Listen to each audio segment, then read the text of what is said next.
Thanks for staying tuned. I'm Colwyn Abrams with the HGP Sportscast.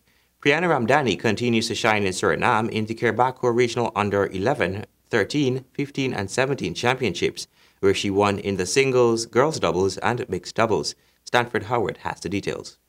Priyana Ramdani continued her dominance on the courts in Suriname on Monday when she racked her first 3 wins in fine style at the Ring Sports Center in Paramaribo.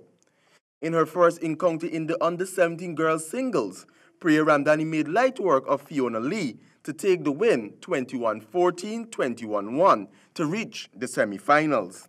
She then went on to play in the mixed doubles along with her Trinidadian counterpart Vance Jutaram to defeat the host nation's pair Kevin Karg and Faith Sariram 21-9 and 21-19. Ramdani's final match of the day was the girls doubles, when she paired up with Robin Sobers of Barbados. This was one of her closest matches, but she managed to pull through to take the match from Kylie Money and Faith Sariman of Suriname, 21-17, 21-17.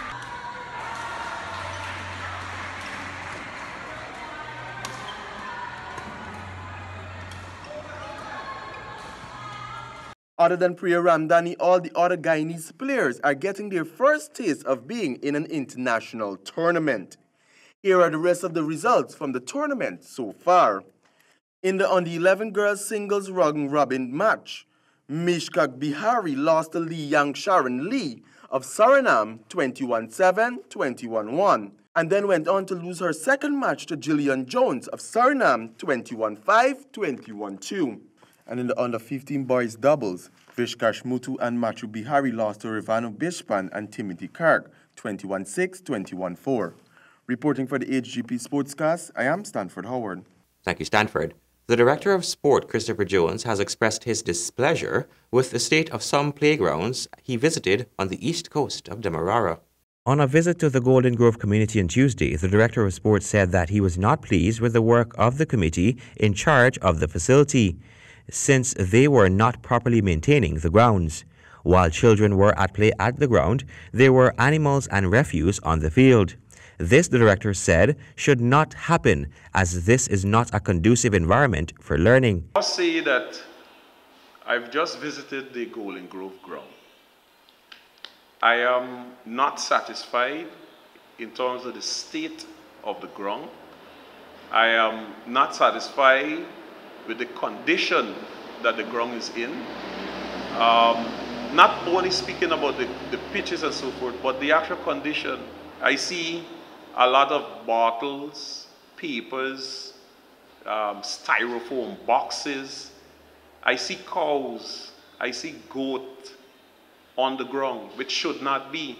Jones said it is expected that the committees in charge should ensure that they are kept clean. I mean, every year we would lend support to funding ground enhancement, providing lights and so forth. And it is expected that the committee or committee of people that is responsible to maintain the ground, that you ensure that there's no bottle being thrown, no styrofoam boxes, no animals are walking on the ground, right? Because every time when you turn up in certain other community, the grounds are well kept, you know. He urged the young players present at a cricket camp currently being held in the village to assist in creating a clean environment that is comfortable for learning and playing. On his visit to other grounds along the coast, it was evident that the same is happening in many other communities. Colwyn Abrams, HGP Sports. Paraguay romped past Guyana, winning 86-7 in Day 2 of the America's Rugby Challenge in Colombia. For Guyana, the loss marked back-to-back heavy defeats. On Day 1, the Green Machine fell to a 7-1 loss against Colombia. In that match, the game was over before the halftime. On Wednesday, however, Ghana was beaten within the opening quarter.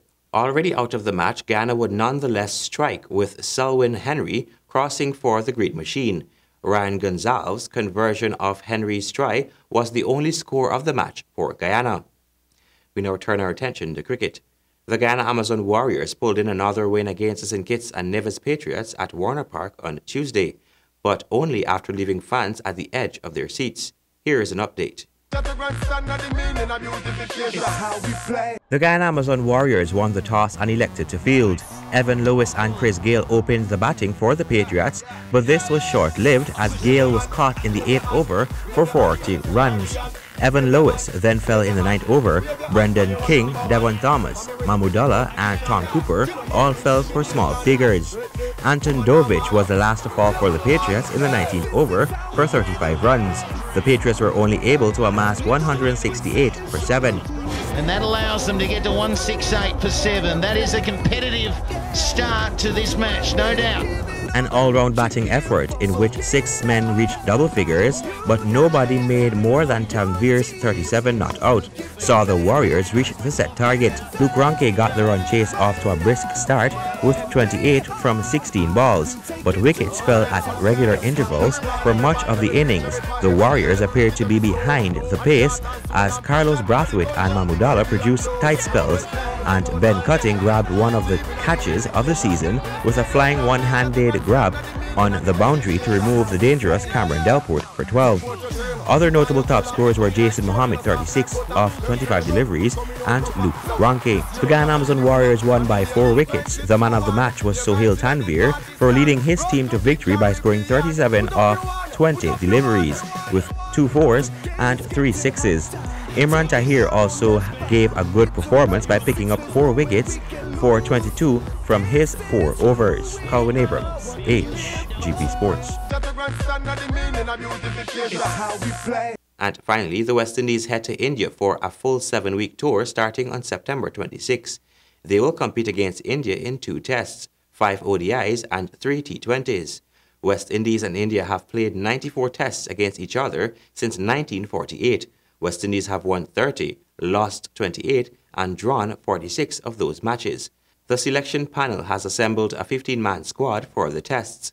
The squad reads: Jason Holder, captain; Sunil Ambris, Devendra Bishu, Craig Brathwaite, Roston Chase, Shane Dowrich, Shannon Gabriel, Jamar Hamilton, Sherman Hetmeyer, Shai Hope, Alzari Joseph, Kimo Paul, Kieran Powell, Kimar Roach, and Jamel Warrigan. And that is the end of our sportscast for today. Remember, if your dream is big enough, the facts don't matter. Goodbye.